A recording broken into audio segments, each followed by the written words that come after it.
The waiter set down a white plate I barely saw, and the stemware winked in the lamplight like a row of watching eyes. Jazz drifted from the bar, soft trumpet-brushed cymbals, the kind of music that makes you lower your voice without knowing why. My mother's hand found mine across the linen, cool and careful. My father lifted his glass to speak, and in the space between his inhale and his toast, I understood I wasn't about to be honored. I was about to be managed. Sweetheart. My mother said that gentle smile she saves for difficult news. We've made some decisions to secure the family's future. The attorney opened his leather folder. Papers sighed. My sister's bracelet chimed when she folded her hands, eyes bright but unfocused, like she'd rehearsed concern in a mirror. Outside the floor-to-ceiling windows, the river held the last of the light steel gray and patient. Inside, the words landed like stacked stones holding company estate plan long-term security. Then the numbers: 15% to our parents, 5 to me, 80 to Ella. My fork touched porcelain. The room tilted. Someone was still talking. The trumpet rolled right on. The waiter refilled water with a practiced smile. A celebration dinner, they'd said. Congratulations for 12 years, they'd said. I watched my father's mouth form a sentence about fairness and saw only flour on his knuckles from a lifetime of habits he never broke. The truth was simple as a blade. The company I had built was never meant to be mine. Before I go further, tell me where you're listening from down in the comments. And if you've ever been treated like your hard work was just family duty, hit that like button and share this with someone who'll understand. It helps more than you know, and it keeps these stories reaching the people who need them. To understand how that dinner broke the spell I'd lived under for most of my life, you have to know how the spell was cast. I was born between ovens and invoices, the air of my childhood sugared with cinnamon and worry. Oakfield, just outside Detroit, is the kind of place where porch lights come on at dusk, and you can tell the season by the sound of the wind in the maples. Our bakery sweet traditions was a narrow storefront with fogged glass in winter, and a bell that rang whenever anyone came through the door. I learned to count by rolling coins for the till, and to keep time by the rise of dough on a floured board. My father Andrew believed in rules and early mornings. He taught me to knead, as if the dough could hear me, to watch for the exact moment it stopped resisting and began to breathe. Put your whole heart in, he said, those broad hands pressing and folding. Or don't bother. I was 8, and I took it as scripture. My mother Grace believed in promises. She kept her voice low when she praised me, like a lullaby you earn. We're so proud, she'd say, smoothing a stray strand of hair. You're our responsible one. That phrase fit like a jacket I never took off, even on hot days. It was lined with a softer promise. Someday, this will be yours, spoken over dinner, at graduations, in quiet car rides home, when the streetlights made stripes across the windshield. Ella arrived 3 years after me and glowed like a coin tossed into a fountain. She talked herself out of trouble the way other people tie their shoes without thinking. When I brought home an A-, Dad circled the minus with a blunt pencil. When Ella brought home a C+, Mom circled the plus and called it progress. I learned early that effort for me was minimum and charm for her was currency. It didn't feel cruel. It felt like weather, predictable and constant. You take an umbrella or you get wet. At 14, I quit the volleyball team during a lean season to help at the shop. I discovered I liked order the way some people like color, intensely, instinctively. Inventory that used to spoil got tracked. Invoices that used to scatter found binders and tabs. The first time my system saved the electric from being cut, Dad looked at me like he'd just realized the dough could rise twice as high. You've got a gift for this, he said. Someday, it'll be yours. That sentence settled somewhere between my ribs, and from then on, I built myself around it. College was 2 hours away, just far enough to make coming home a decision, just close enough that I made the same decision every weekend. Saturday mornings, I was behind the counter by 6, smiling at regulars who knew my name and my handwriting on the specials board. I turned down interviews with accounting firms I'd have framed a diploma for. Get it in writing. My roommate warned when I told her I'd be going home after graduation. I laughed because my family is my family, and paper is for strangers. I returned in a pressed blouse and sensible flat binder full of ideas I'd colored to keep the timeline straight. We swapped out packaging. I built a website with a late-night tutorial in stubbornness. We leased an oven big enough to change our mornings. Then a second storefront. Then catering. Then a downtown cafe with tables that always filled by 10. I wrote recipes with names that stuck to people's tongues.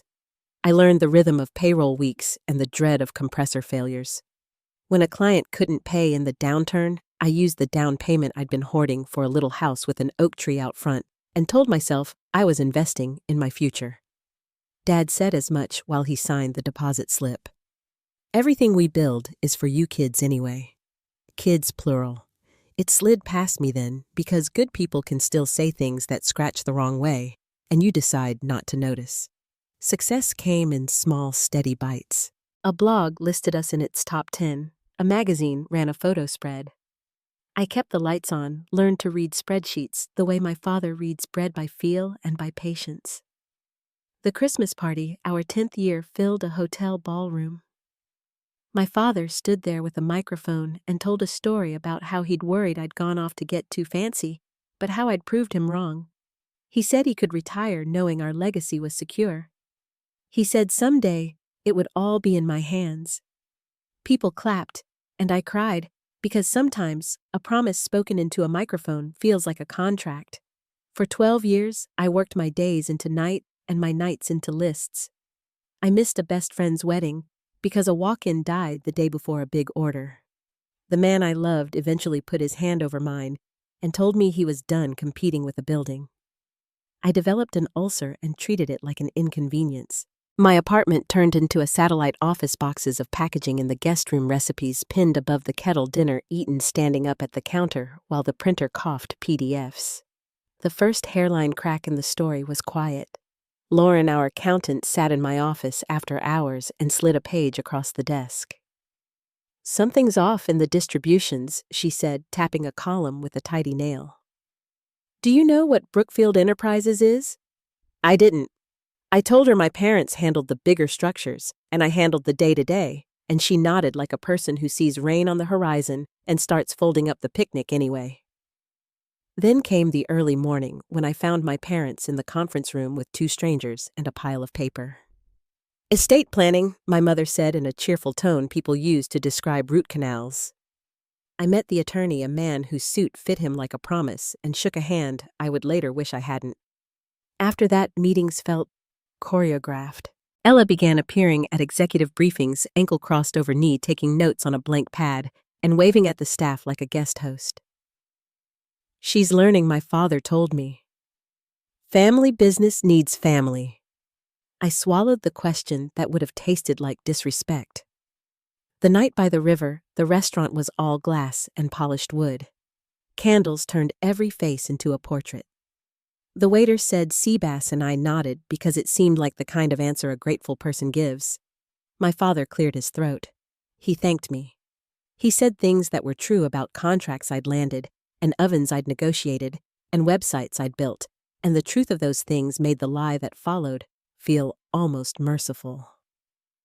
"Ownership," the attorney announced, sliding one page to the center, as if we'd all agreed to look together. 15% to Andrew and Grace, 5% to Amanda, 80% to Ella. There's a sound the body makes when it decides to get very quiet. Mine did that. The trumpet player started a new tune. The river took a breath. My sister stared at the tablecloth, as if the thread count could save us. My mother squeezed my hand and said words about fairness that tasted like powdered sugar sweet, until you realize it's just dust. "What you've always wanted," my father continued, "is to run the business. And you will. Ella's stake is about long-term protection for both of you." I looked at Ella. She looks sorry in the way you do when your flight's been upgraded and you didn't ask for it. The attorney began to talk about documents I'd acknowledge and my mother said we could fine-tune percentages later, and my father nodded at the waiter for more wine. It occurred to me, late too late, that a promise without paper is a lullaby, lovely at night and gone by morning. I set my napkin down on the table. No slam, no scene, no raised voice to make the windows shiver. I just stood up and felt the chair legs whisper over the floor. "Let Ella handle it," I said, and I didn't recognize my own voice, how steady it sounded, how dry. My father called my name the way he used to when I was little, and he wanted me to stop running in the shop. My mother said, "Please, sweetheart," and reached for me as if kindness could keep me in my seat. Ella didn't speak. The attorney closed his folder with a soft clap, satisfied with the neatness of it all. I walked past the bar, past the trumpet, past a couple leaning in over coffee and cake, their plates catching candlelight. I pushed through the heavy door and met the kind of spring rain that makes the whole city smell like pavement and new leaves. Under the awning, the river moved dark unbothered, carrying the restaurant's reflection downstream. My keys felt wrong in my hand, suddenly heavy. I could see my car through the glass streaked with water under the streetlight. Behind me, the hostess whispered into a phone. Somewhere far off, a siren faded. The door opened once my name hung there, then closed again. I stepped off the curb. The rain found my scalp and kept going a steady drumming like a clock I'd forgotten to set. 12 years had a sound that night. It wasn't a shout. It was a quiet click, like a lock turning from the other side. I sat in the driver's seat and closed the door, and the world hushed. Water ran in silver rivulets down the windshield. The glass fogged with my breath, and the first sob started in the middle of my chest, and came up like something I couldn't swallow anymore. I put my forehead on the steering wheel and let it come, hands shaking, shoulders shaking, throat burning. On the passenger seat, my phone lit up again. Mom, Dad, Ella, 3 names in a row that used to mean shelter. I watched the screen dim, then darken. The river kept moving. The wipers stayed still. In the stillness, something I hadn't felt in years rose through the grief like a buoy. Not anger. Not yet. Just a small, steady thought, quiet as rain on glass. I can leave. The car engine ticked as it cooled metal, shifting back into itself. I lifted my head and looked at my face in the rearview mascara pooled under my eyes, a gray thread glinting at my hairline I hadn't noticed until the light caught it.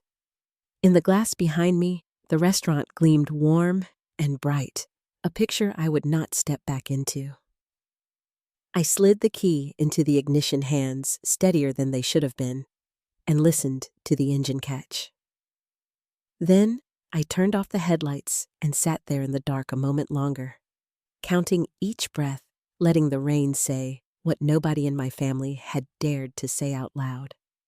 Something is over, and something else, whatever it is, has already begun. I drove home without headlights, letting the streetlights guide me 1 block at a time. The rain softened to a mist, turning every surface silver. By the time I reached my apartment, the night felt hollow like a house after guests leave. I kicked off my shoes by the door and stood in the dark, listening to the refrigerator hum and the storm fade. The silence pressed against my chest until I couldn't breathe. I poured a glass of whiskey and sat on the couch staring at the blinking red light on my phone calls from my parents from Ella, all stacked like unanswered questions. I didn't pick up.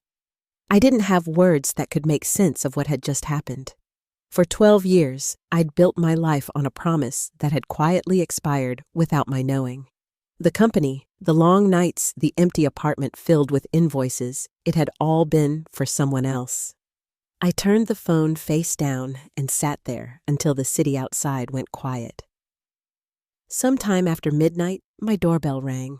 I almost ignored it until I heard a familiar voice through the door, Lauren's, steady and certain. She was the only person I'd trusted with the numbers, the one who had seen what the rest of us pretended not to notice. "Amanda," she called, "if you don't open this door, I'm using the spare key." I unlocked it, still in the same dress from dinner. Lauren took one look at me and stepped inside, shutting the door behind her. "They told me there was a misunderstanding," she said quietly. "Do you want to tell me what really happened?" I handed her the whiskey glass instead. "They gave 80% of Sweet Traditions to Ella," I said. 5 to me. For a moment, she didn't speak. Her face went still in that accountant's way of hers, as if she were trying to balance grief on one side and disbelief on the other. "You're sure? There was a lawyer there? Documents, charts, percentages? They've been planning it for years." Lauren sat beside me. "You knew something was off," she said. "I should have pushed harder." "It wouldn't have mattered," I whispered. "I would have believed them anyway." We sat in silence for a while, the city lights sliding across the walls. Finally, she reached over and squeezed my hand. "You need legal help," she said.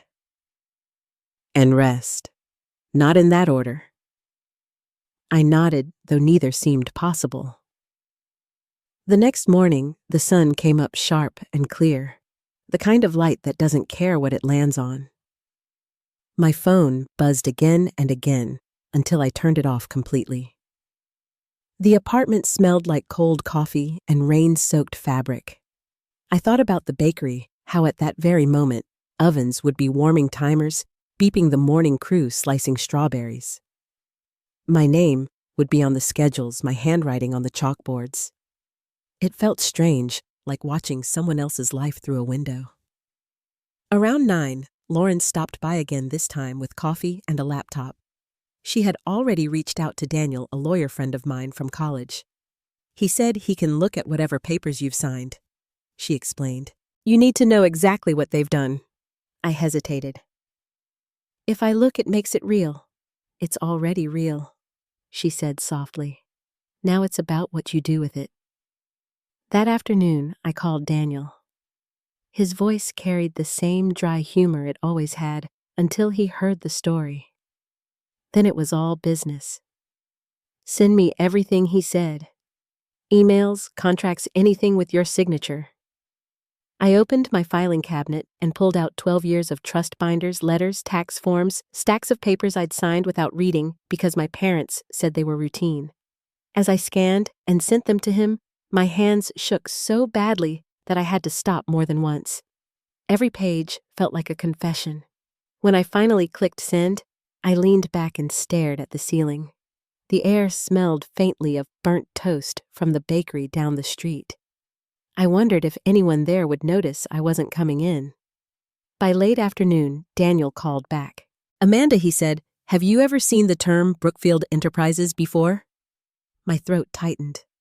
Lauren asked me that once. I told her it was just a tax thing. "It's not just a tax thing," he said. "That's the holding company your parents created. It owns Sweet Traditions outright. According to these documents, the ownership breakdown is exactly what they told you: 80%, Ella 5%, you 15%, your parents, and it's been that way for years." I closed my eyes. "Years?" He hesitated. "Since at least year 7. "The paperwork is clean. It looks like you signed acknowledgments along the way, buried in renewal forms, vendor contracts, tax filings." "I'm sorry, Amanda. It's legal." The word fell like a hammer. "Can I fight it?" I asked. "Not easily," he said. "You could argue misrepresentation, but it would take time and money. You're better off protecting yourself and walking away with what's yours." When the call ended, I sat perfectly still. Outside, kids were laughing somewhere down the block, their voices echoing off brick and glass.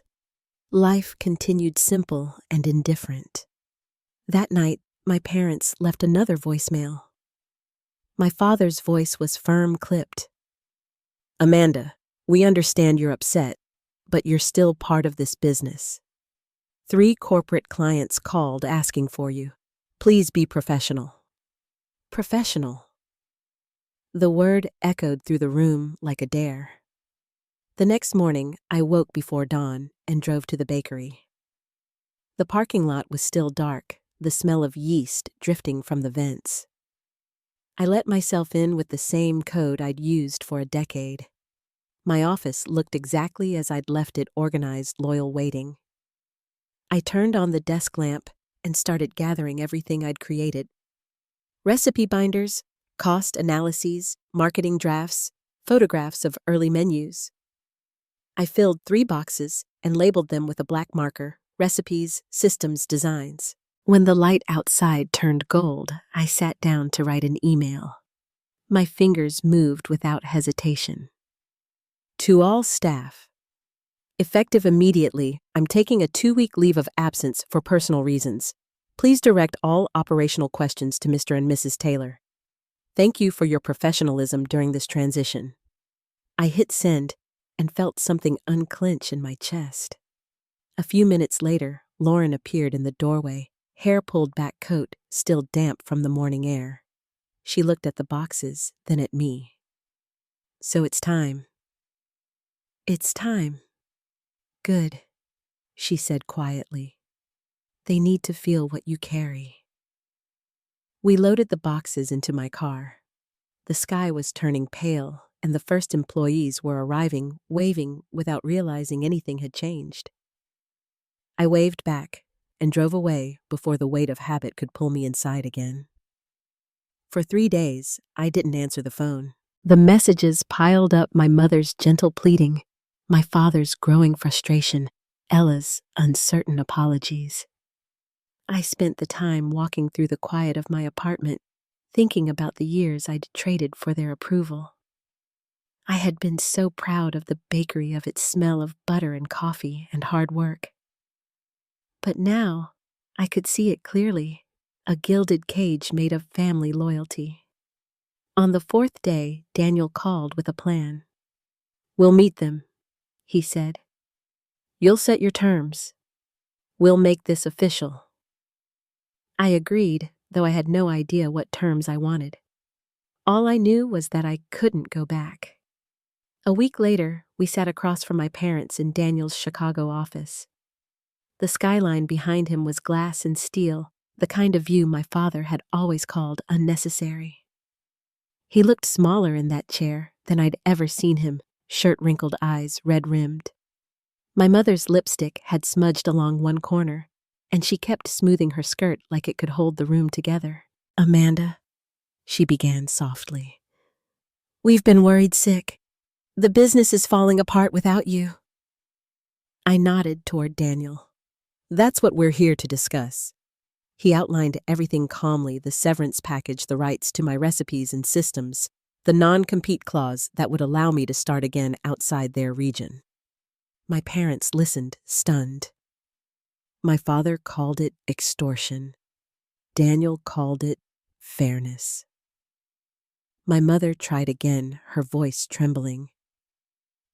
We only wanted to be fair to both our daughters. By giving one everything and the other 5%, I asked. Silence settled over the table. My father stared at his hands. I realized then that I didn't hate them. I pitied them, their fear of loss, their belief that control could replace love. After 3 hours, we signed the agreement. I left the building with a folder under my arm and sunlight hitting the glass like forgiveness. That night, Ella called. Her voice was thin, uncertain. Can we meet? She asked. Just to talk. I almost said no, but something in her tone stopped me. We met the next afternoon at a cafe halfway between our homes. She looked smaller too, shoulders rounded, hair pulled back without effort. I didn't know she said as soon as I sat down. Not really. They told me I'd have a role in the future, but not the numbers. I swear. I stirred my coffee. You didn't ask. I didn't think I needed to. Her eyes filled. Now I can't fix it. The staff doesn't respect me. 2 managers quit. I'm drowning. I looked at her, remembering the little girl who could burn water, but charm anyone who saw her. You own 80%, I said quietly. You'll figure it out. I just want my sister back, she whispered. I almost believed her. But there are some doors that close quietly and stay closed. I can't come back, I said. Not to sweet traditions. She nodded, wiping her eyes. Then I hope you build something better. I will, I said, and meant it. When I stepped outside, the sky had that clear blue that follows rain. I took a deep breath, the air cool and clean. For the first time in years, I had nowhere to be and no one to please. The fear that had followed me since childhood began to lift slow but certain, like a curtain opening after a long intermission. At home, I opened my laptop and searched for available properties. 70 miles away, a small town called Harborview caught my eye. Brick storefronts, a farmer's market, sunlight on the bay. It looked nothing like Oakfield, which was exactly what I wanted. I closed the screen and sat back in the chair. The air smelled faintly of coffee, of morning, of possibility. My hands were still trembling, but for the first time, it wasn't from fear. It was from the beginning of something new, something that would belong to me alone. Harborview was smaller than I'd imagined. The first time I drove through its quiet main street, the sidewalks were lined with hanging baskets and weathered benches, and every storefront carried the slow confidence of a town that had never rushed to grow.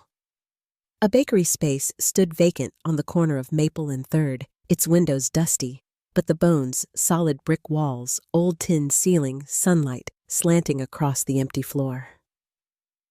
I stood there for a long while, imagining the smell of bread and vanilla again, but this time without the weight of someone else's expectations. The realtor, a cheerful woman named Janet Moore, unlocked the front door and stepped aside for me to enter. She wore a yellow scarf and smelled faintly of lemon balm. The last tenant ran a coffee shop, she said. Closed during the pandemic and never reopened. Everything's up to code.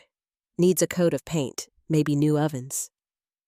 I walked through, slowly tracing my fingers along the counter, feeling the grain of the wood beneath layers of dust. The space had a kind of stillness that felt clean, like a blank page. I'll take it, I said quietly. Janet smiled, as if she'd been waiting for that answer. The following week was a blur of paperwork, inspections, and contractors. Daniel helped review the lease, and Lauren drove up every weekend armed with spreadsheets and takeout. We scrubbed, painted, and replaced the faded awning with one the color of sunrise. That's when the name came to me, Rise and Shine Bakery. It felt hopeful, like the first breath after a long sleep. Each day brought new decisions, small but steady. I learned where the light hit best in the morning, how the sea breeze crept through the cracks around the back door, and which neighbors stopped by just to say hello. Across the street, a florist named Evelyn waved whenever I passed. Next door, a retired teacher named Harold brought his black lab to watch us work. There was kindness here that didn't ask for anything in return. At night, I'd sit on an overturned crate in the middle of the unfinished shop, listening to the hum of the town. It was quieter than the city, no late traffic, no buzz of constant calls. Sometimes I caught myself waiting for my phone to light up with one of my parents' numbers. When it didn't, the silence felt merciful. By the 3rd week, the ovens were in place, and the first batch of dough rose beneath linen towels. The air filled with that familiar warmth, yeast and sugar, patience and promise. I thought of all the mornings I'd stood at Sweet Traditions, exhausted but hopeful, and realized I wasn't trying to replace what I'd lost. I was building something new entirely. Word spread quickly. A few curious locals peeked in during setup and left with smiles and questions about the opening date. When the first sign went up, "Coming soon, Rise and Shine Bakery," someone left a small bouquet of daisies at the door. There was no note, just the quiet welcome of a place that understood beginnings. Lauren became my partner in all but title. She moved to Harborview a month later, renting a small apartment near the bay. "Numbers don't scare me," she said, "but this place feels like therapy." We built everything by hand: menus, systems, recipes. Every line item, every form was reviewed twice.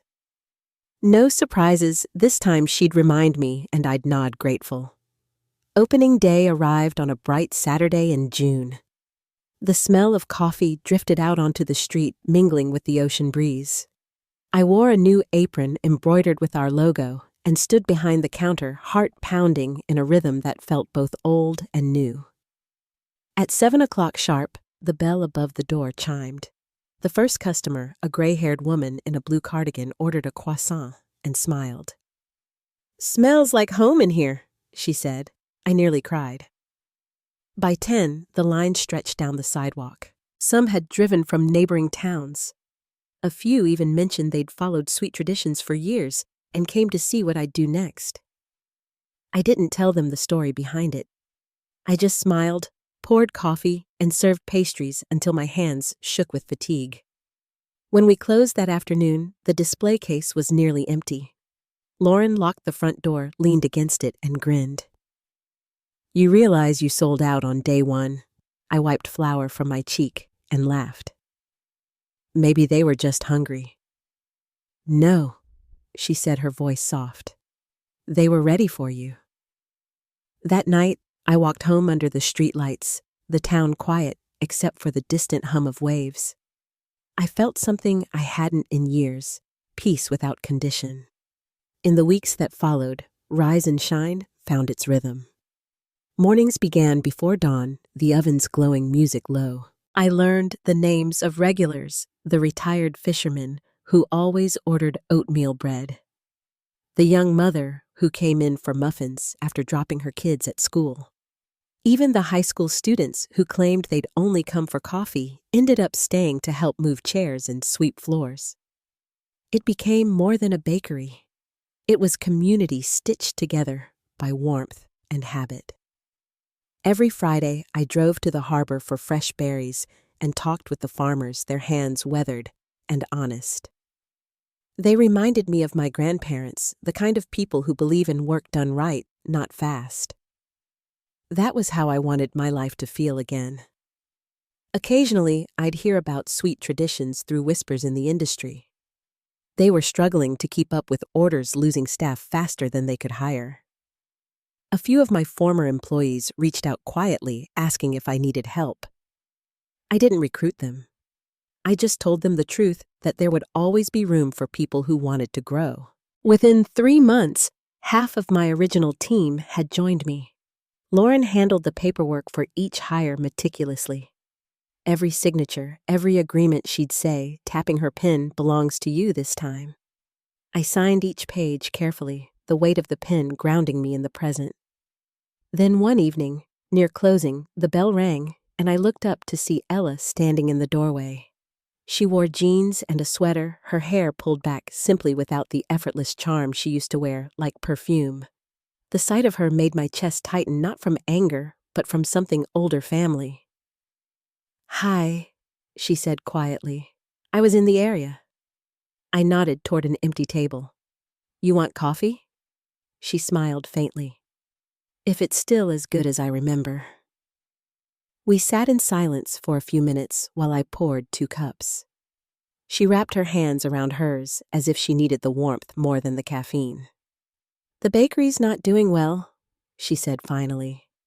"Mom and Dad hired an outside manager. They barely talk to each other anymore. It's different." I didn't know what to say. I'd imagined this conversation 100 ways, all sharp edges and retribution, but none of those feelings came. I just felt tired. "I never wanted what they gave me," she continued. Owning something you didn't earn feels like carrying a weight that doesn't belong to you. I met her eyes. You could still change that. She shook her head. Dad says selling back shares would cause tax issues. I think that's his way of saying he can't stand losing control. We sat there until the streetlights flickered on. She finished her coffee and looked around at the walls, the soft colors, the chalkboard menu. This place feels happy, she said. It is, I answered. Before she left, she reached into her purse and set a small envelope on the table. It's not business, she said. Just something I needed to say. After she was gone, I opened it. Inside was a short note in her neat handwriting. You built light out of something that nearly destroyed you. I hope I learned to do the same. I kept that note in the drawer under the register. Summer rolled into fall, and business kept growing. We started taking custom cake orders, then catering requests. Lauren insisted on tracking every contract like clockwork. No one's ever taking what's yours again, she said one evening, and I believed her. Still, there were nights I couldn't sleep, wondering if I'd done enough to protect this new life. I'd walk to the bakery after hours, stand in the dark, and listen to the faint ticking of the ovens cooling. The air would still smell of sugar and cinnamon, and I'd feel the steady pulse of something alive and entirely mine. One weekend, I drove back toward the city to visit a supplier and passed the old Sweet Traditions flagship store. The sign was faded, one of the windows cracked. A closed for renovation notice hung crooked on the door. For a moment, I parked across the street and watched. The building looked smaller than I remembered its glow gone. I didn't go inside. Some places aren't meant to be revisited. When I returned to Harborview that evening, the bakery windows glowed warm against the blue dusk. Inside, Lauren was balancing the books while one of our new bakers boxed pastries for the morning rush. I stood there in the doorway for a moment, letting the sound of laughter and the soft clatter of trays wash over me. Lauren looked up and smiled. You okay? I nodded. Better than I've been in years. Outside, the air smelled of the sea and fresh bread, a mix I'd come to think of as home. I locked the door behind me and turned off the lights, the hum of the ovens fading to quiet. The night was still peaceful and full of everything I'd thought I'd lost, the kind of peace that comes only after choosing yourself, even when it costs everything. Tomorrow would be another early morning, another start.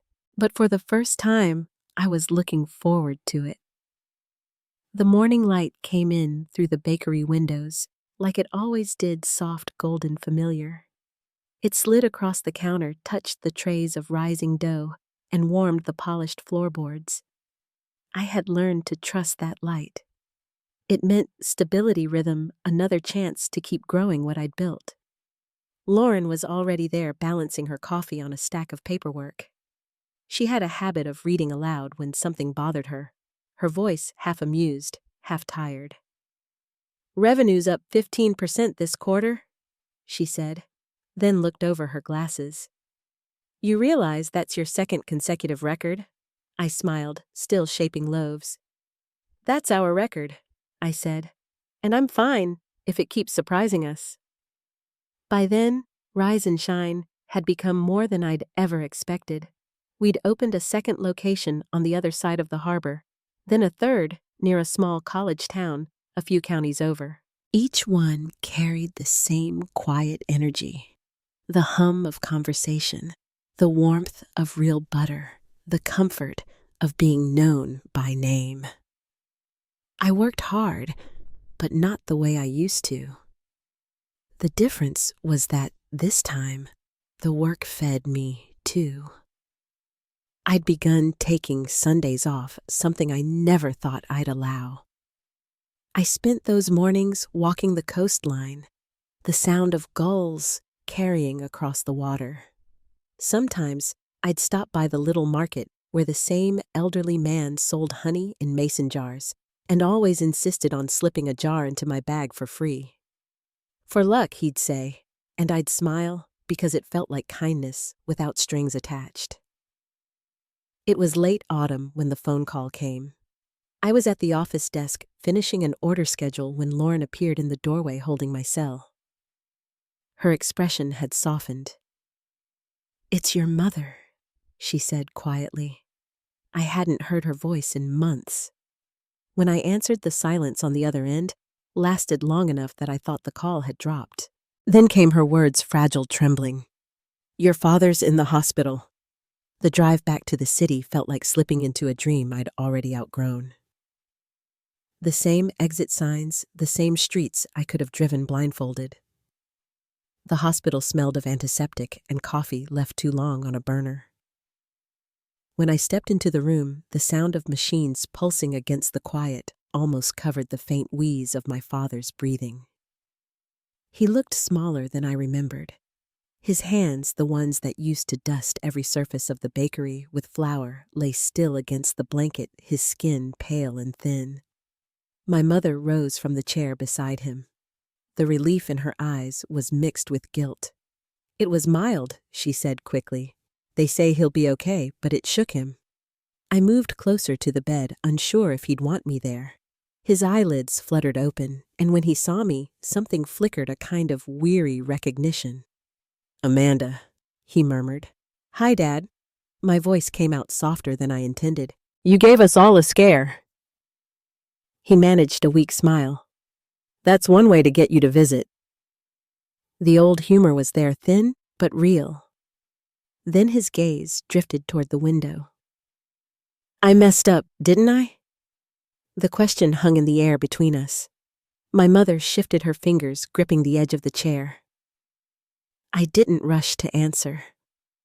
I just sat down beside him, letting the steady rhythm of the monitors fill the silence. After a moment, he spoke again. "We thought we were doing right by both you girls," he said. "But we weren't fair to either of you. Ella wasn't ready for the weight we put on her. And you—" His voice cracked, and he looked down at his hands. "We took advantage because we knew you wouldn't walk away." I looked at him for a long time. The anger I'd once carried had burned down to embers. What was left wasn't bitterness. It was understanding, and something close to sadness. "I'm glad you can see it now," I said quietly. He nodded. "I can't undo it, but I wanted you to know." The words didn't heal everything, but they loosened something tight in my chest. I stayed until visiting hours ended. When I left, my mother followed me into the hallway. The lines around her mouth seemed deeper. Her confidence faded. "He's been different since you left," she said. "The bakery isn't the same. None of us are." I didn't know how to respond. For years, I'd waited for her to say something like that, but now it only made me tired. I touched her arm gently. "Take care of him," I said, and walked away. Back in Harborview, the rhythm of the bakery steadied me again. I poured myself into the work, but the trip had left an echo that lingered. I found myself thinking of Ella, wondering if she'd finally left sweet traditions behind. 2 weeks later, she showed up unannounced. The bell above the door rang just as I was finishing the day's inventory. She wore a gray coat and carried a portfolio under one arm. Her hair was shorter, her smile tentative. "Can we talk?" she asked.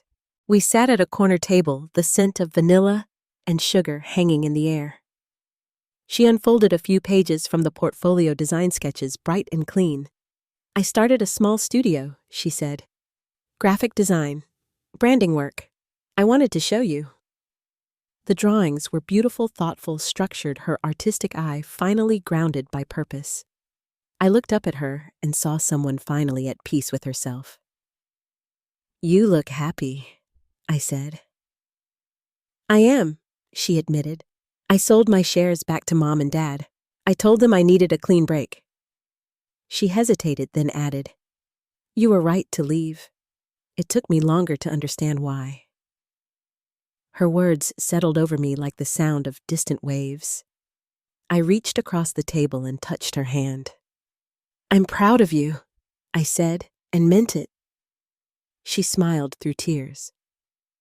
You were the first to show me what strength actually looks like.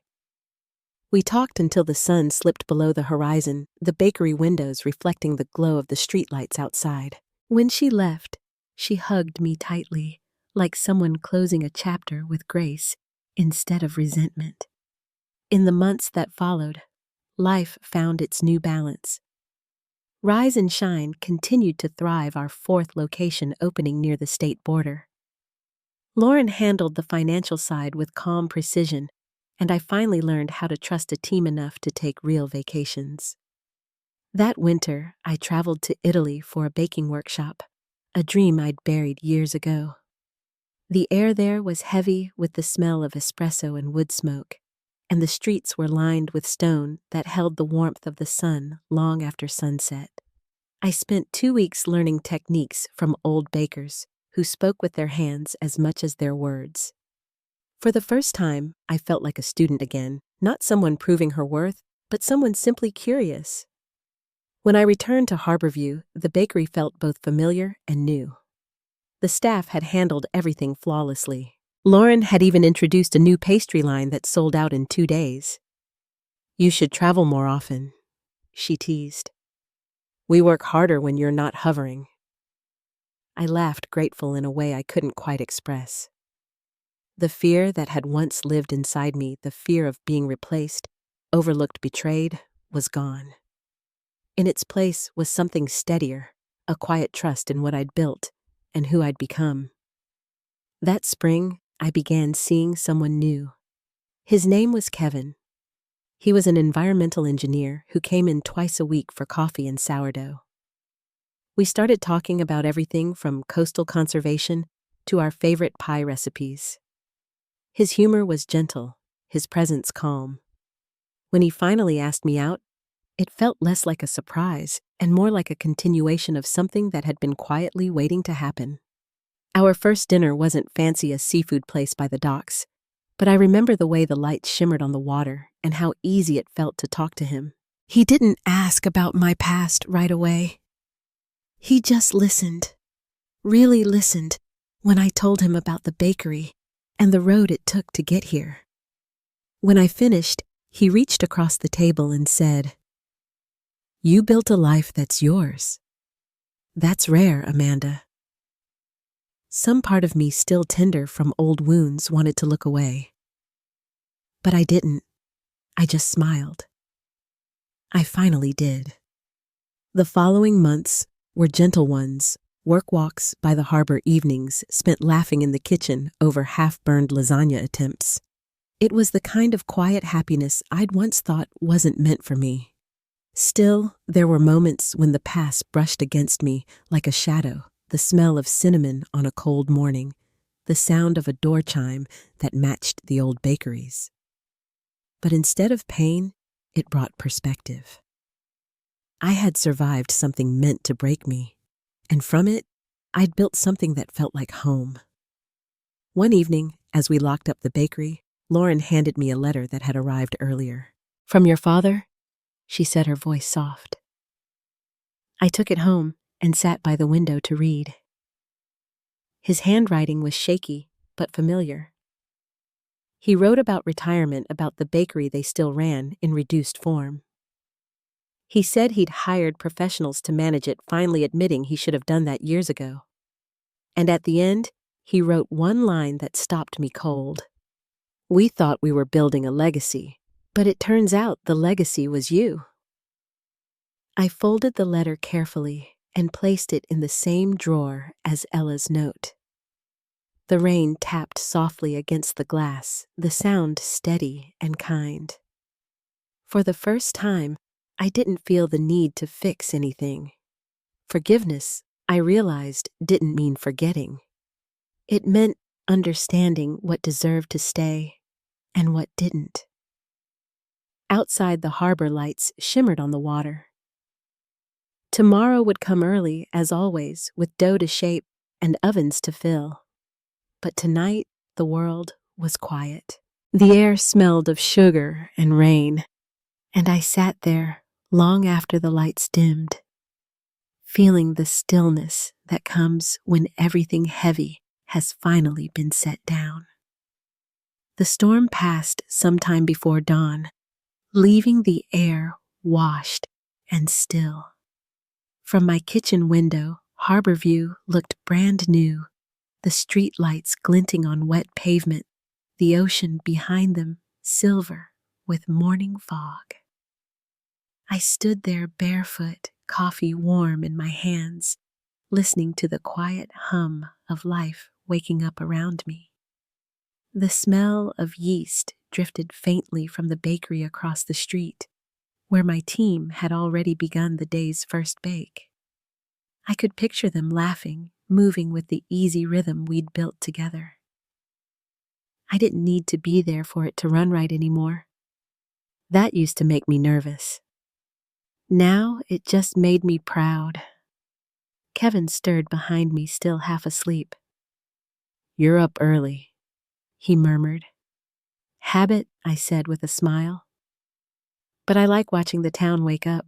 He came up beside me, his arm finding my shoulders. We watched the mist roll over the harbor until it began to thin, revealing boats moored close together like neighbors whispering in the cold. "Looks like a good day," he said. "It will be," I answered, and I believed it. When I walked into Rise and Shine later that morning, the bell above the door chimed the same way it always had, a sound that somehow never grew old. The staff greeted me with flour-dusted smiles, and Lauren waved me over to the counter. "Don't worry," she said before I could ask. "Everything's balanced, and we're still ahead of projection." I laughed. "You've turned me into a visitor in my own business." "That's the point," she teased, handing me a clipboard. Freedom through spreadsheets. Business had been good, steady, reliable, but never rushed. We'd opened a 4th location last year, and for the first time, I'd taken a full month off to travel with Kevin. Florence. Then the coast of Maine, both places that smelled like bread and salt and thyme. I brought back notebooks full of recipes I hadn't even tested yet. There was no urgency anymore. The joy came from the process itself. As I moved through the kitchen, I watched the team at work, the soft thud of dough against the counter, the laughter from the front as customers trickled in. A few older couples had made our bakery part of their daily walk. They'd stop for coffee, share a newspaper, and wave on their way out. I loved that about this place. It held people gently. At noon, a delivery driver dropped off a letter with the day's invoices. My name was handwritten across the front in careful, familiar cursive. It was from my mother. I waited until I was home that evening to open it. The paper smelled faintly of lavender, her favorite soap. Her words were simple, thoughtful. She thanked me for visiting my father in the hospital, said he was improving, walking every morning again. She wrote that she'd seen Ella's new studio and felt proud of both of us. "I know we can't rewrite the past," she said, "but I hope in your own way you've found peace." I folded the letter and set it beside the others in the drawer, the one from my father, the note from Ella. Together, they formed something like closure, not perfect, but complete. The next weekend, Ella drove up from the city. She'd grown into her own rhythm too. Her studio had steady clients, and her laugh came easier now. She walked through the bakery's front doors, carrying a box of new packaging designs she'd been working on. "You can use them if you like," she said, smiling shyly. "No charge." The boxes were beautiful muted earth tones with our name pressed in gold leaf. I traced a finger over the embossed logo, the rising sun that had come to mean so much more than just a name. "You really found your style?" I said. "So did you?" she answered. That evening, after the bakery closed, we sat on the back porch drinking iced tea, the air thick with the scent of lilac and sugar. For the first time in years, our conversation wasn't cautious. We talked about everything, our childhood, our parents, the years between us, that had once felt impossible to cross. When she finally left, she hugged me tightly and whispered, We turned out okay, didn't we? We did, I said. And this time, I didn't need to believe it. It was simply true. As the months went by, my days settled into a rhythm that felt honest and earned. Mornings were quiet walks by the harbor, with Kevin followed by coffee at the window seat that overlooked the water. Afternoons were spent in the bakery office or out visiting suppliers, shaking hands with farmers who remembered me by name. Evenings, I cooked dinner in the small kitchen that always smelled faintly of vanilla and cinnamon. One Sunday, while sorting through an old box of photos, I came across a picture from the early days of Sweet Traditions. My father and I stood side by side behind the counter, both of us grinning, covered in flour. For a long moment, I studied the younger version of myself, the one who believed love was something you earned through sacrifice. I didn't resent her anymore. She had done what she knew. But she wasn't me now. I slipped the photo into a frame and placed it on the shelf near my desk, not as a reminder of loss, but as proof of what had grown from it. Later that evening, Kevin came home with a bouquet of tulips from the market. They reminded me of your logo, he said, with that easy smile that always made the room feel lighter. I took them from him and set them in a glass jar by the window. You always see beauty in small things, I said.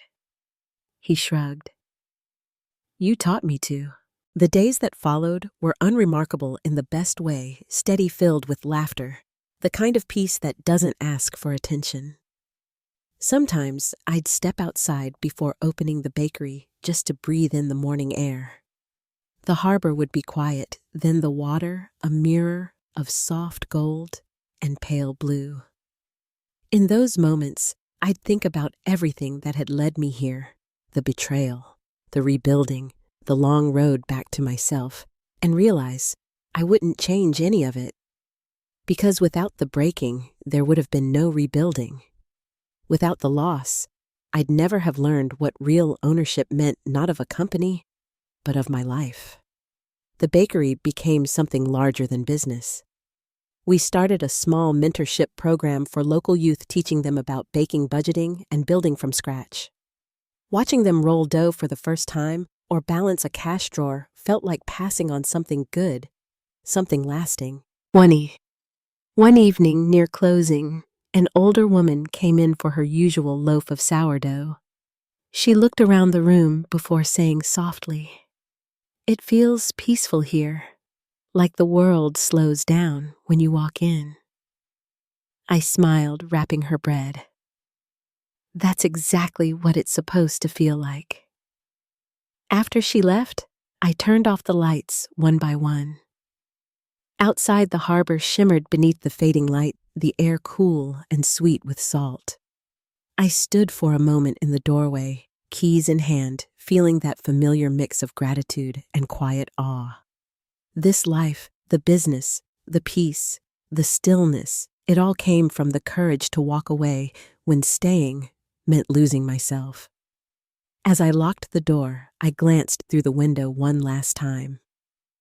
Inside, the chairs were neatly stacked, the counter gleamed, and a single lamp near the register cast a soft, amber glow across the floor. The scene felt complete, like a story closing on its own gentle breath. I walked home along the water, the sound of waves folding against the shore. The moon was just beginning to rise silver and calm. Somewhere behind me, a gull called once, then fell silent. Peace isn't loud, I thought. It doesn't announce itself or demand to be noticed. It's the quiet moment when you realize you've stopped waiting for permission to be happy. If this story spoke to you, tell me where you're listening from. I'd love to know. And if you've ever had to rebuild after losing what you thought was yours, I hope this reminds you that peace is possible. Like and share if it reached you. And remember, sometimes starting over is how we finally come home.